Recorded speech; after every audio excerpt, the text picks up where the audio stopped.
In 1849, it took the clipper ship Flying Cloud 89 days to reach San Francisco's Golden Gate Harbor from New York. In the spring of 1945, no point on Earth was more than 40 flying hours away from San Francisco. In those 100 years, San Francisco grew larger as the world grew smaller.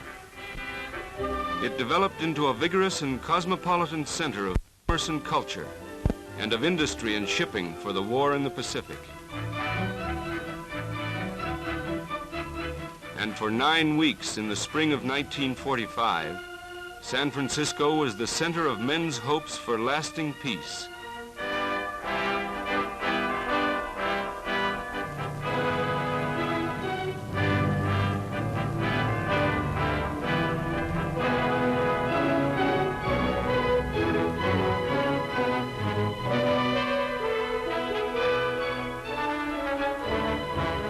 Delegates representing 46 nations came to San Francisco on April 25th, 1945. Representing almost 2,000 million people, more than 80% of humanity. All at war when the conference was begun, they came with hope born of common struggle.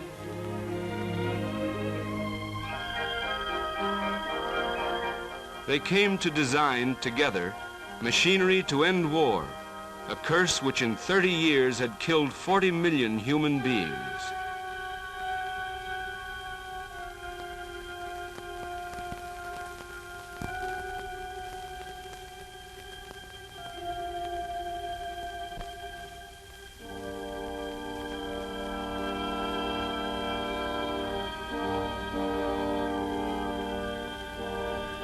Maimed countless millions more, both armed and unarmed.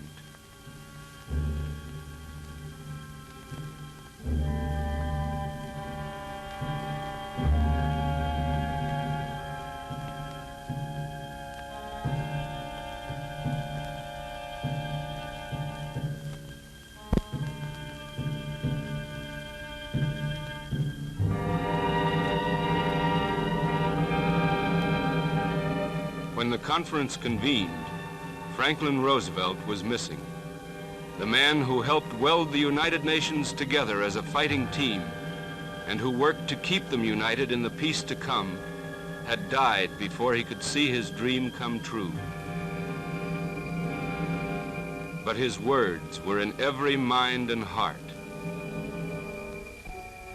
25 years ago, American fighting men looked to the statesmen of the world to furnish the work of peace for which they fought and suffered.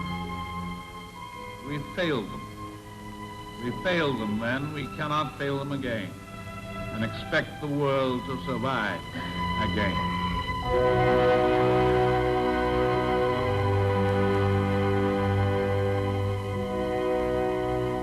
President Truman, Roosevelt's friend and successor, opened the conference by radio from Washington. Delegates to the United Nations Conference on International Organization. It is not the purpose of this conference to draft a treaty of peace in the old sense of that term. This conference will devote its energies and its labors exclusively to the single problem of setting up the essential organization to keep the peace. You are to write the fundamental charter.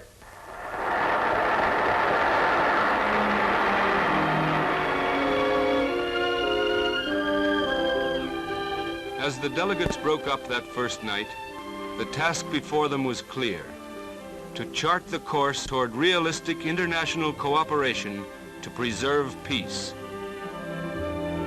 This was the responsibility vested in them by a war-weary world. It was for this they had gathered, at the invitation of the governments of China, Great Britain, the USSR, and the United States. This was the step made possible by Dunkirk and Stalingrad, and Normandy and the Burma Road, and Midway, planned for at Casablanca, Cairo, Moscow, Tehran, Dumbarton Oaks, and Yalta. Delegates from 46 and later 50 nations were there. But there in spirit, too, were the victims of Warsaw, Coventry, Shanghai, Lidice. The hopes of the living and the dead were concentrated in the hands of the representatives meeting at San Francisco. Together they organized the huge problem ahead of them.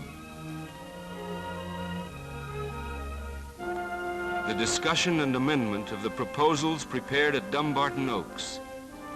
Each nation was represented on all 4 large commissions, set up to work out the general provisions of the United Nations Charter and the actual structure of the General Assembly, Security Council, and judicial organization. These committees were divided into smaller working groups, 12 in all.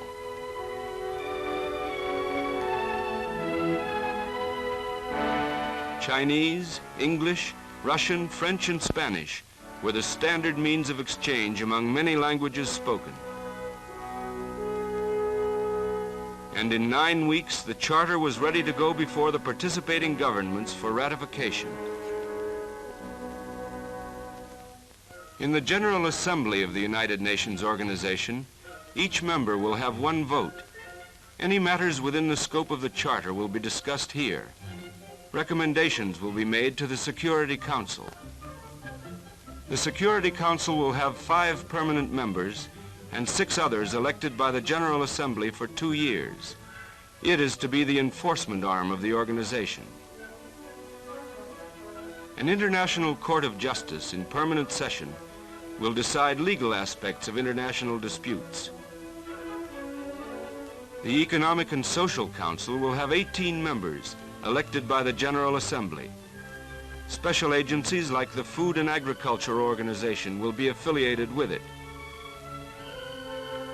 The Trusteeship Council for the advancement of territories held in trust will be part of the General Assembly. It will be equally divided between those nations which administer trust territories and those which do not. There will be a secretariat to do the administrative work of the organization.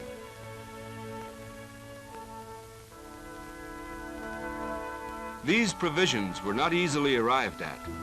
They were hammered out of debate, stretched and contracted by compromise. The result is a constitution which is at the same time an expression of high ideals and of practical measures. To be effective, the Charter needs the active cooperation of people everywhere. The same efforts and understanding that went into the writing of the Charter will be needed to make it a working instrument.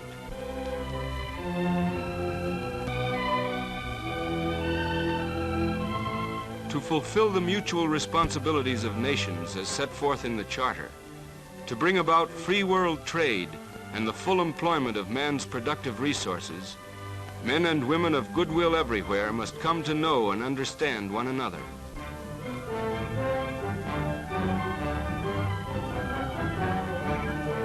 In this Charter, humanity has declared its united purpose to work towards those economic goals.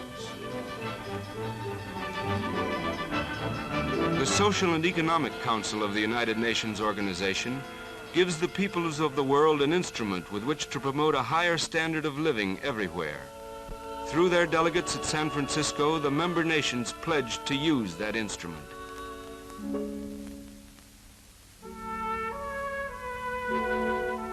They pledged, too, to stimulate the exchange of culture among peoples, and, in the words of the Charter, to practice tolerance and live together in peace with one another as good neighbors.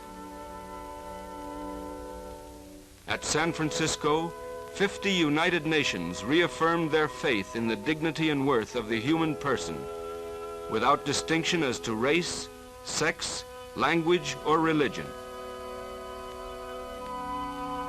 The representatives of 2,000 million people pledged to promote freedom from fear and freedom of expression, freedom from want, and freedom of worship.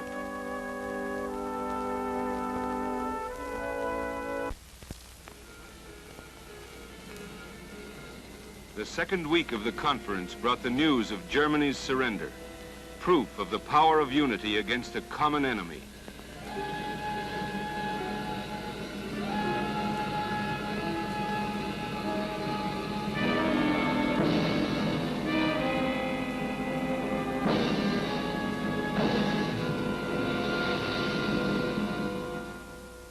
But in their wake, the Germans left horror and devastation, a specter of fascism and the price of total war, which would haunt civilization for decades to come.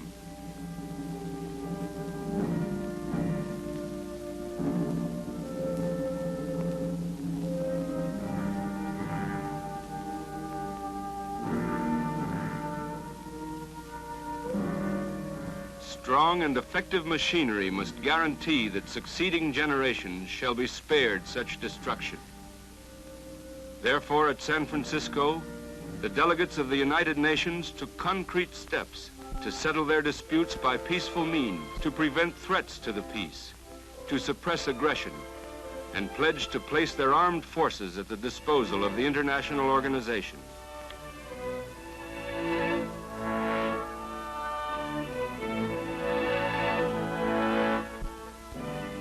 For speedy combined action, air forces will be held immediately available.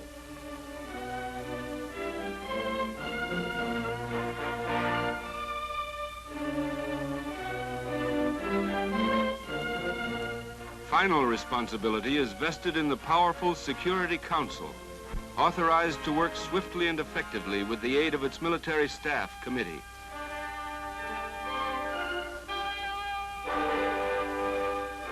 This machinery was not designed without disagreement and dispute, but the final blueprint had the unanimous approval of the participating delegates.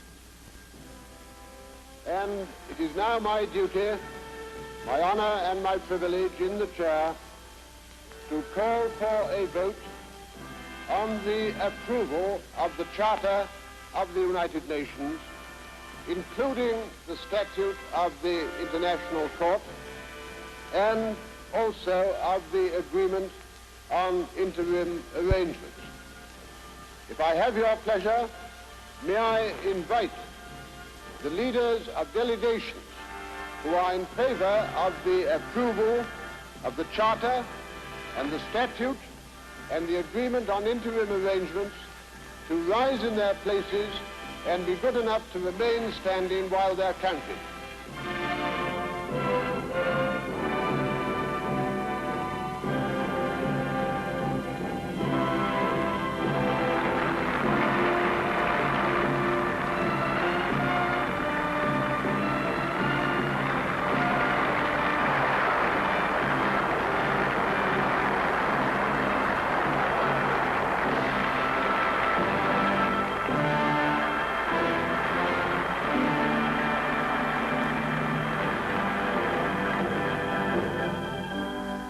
This was a people's conference, responsible to the conscience of the world.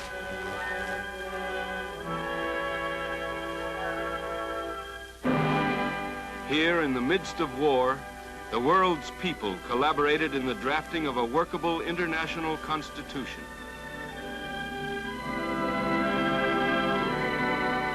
It was a conference to write a people's charter, opening with the words, "We, the people of the United Nations, determined to save succeeding generations from the scourge of war, which twice in our lifetime has brought untold sorrow to mankind."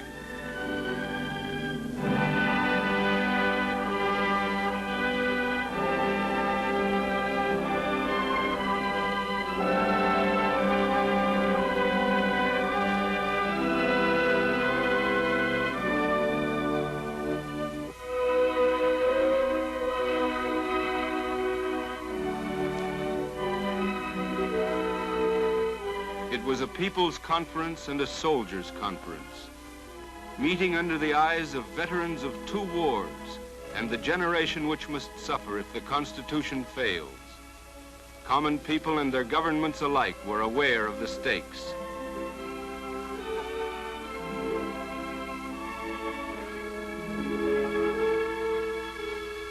There were many who doubted that agreement could ever be reached by these 50 countries, differing so much in race and religion, in language and culture.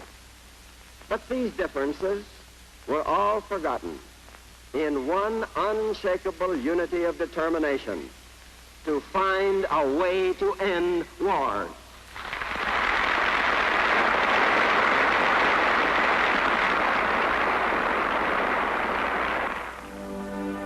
this charter points the way. But whether the world is to move in that direction will depend finally upon the vigilance and sovereign will of the peoples of the world.